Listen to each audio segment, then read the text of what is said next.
संस्कृत, सभी लोगों को संस्कृत बहुत टफ लगता है, बट संस्कृत बहुत ज़्यादा इजी होता है, बस आपको अच्छे से पढ़ना है। ठीक है, तो सबसे पहले हम जानेंगे संस्कृत का अर्थ क्या होता है, संस्कृत का दूसरा नाम क्या है। ठीक है, तो सबसे पहले संस्कृत का जो संधि विच्छेद होता है वो हमारा होता है सम प्लस क्र प्लस कत्य। ठीक है, तो सम जो है वो हमारा उपसर्ग हुआ, क्र है वो हमारा धातु हुआ, और जो हमारा कत्य है वो हमारा क्या है, प्रत्यय। ठीक, दो जो संस्कृत का शब्द का अर्थ होता है वो हमारा होता है शुद्ध परिमार्जित भाषा।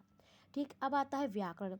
तो व्याकरण में दो उपसर्ग लगे हुए हैं, कौन कौन से, दो, वी और आंग। वी प्लस आंग प्लस क्र प्लस ल्योट, यानी कि ल्योट जो है वो हमारा क्या है, प्रत्यय है। ठीक है, व्याकरण को शब्द शास्त्र भी कहते हैं और शब्द अनुशासन भी कहते हैं। ठीक, अब आता है कि व्याकरण में त्रमुनि किसे कहते हैं, तो आपका है पाणिनि, कात्यायन और पतंजलि।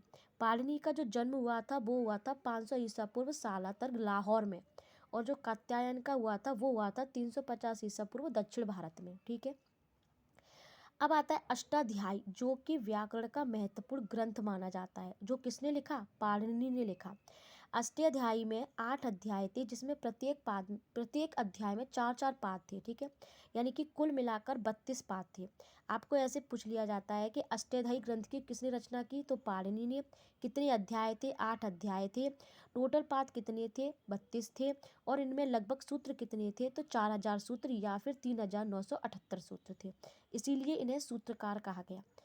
सूत्रकार संस्कृत में किसको कहते हैं, पाणिनि को कहते हैं, और इनकी दूसरी जो रचना थी वो थी जाम्बवती विजय। आज हम इतना ही रखेंगे, बाकी का कल करते हैं।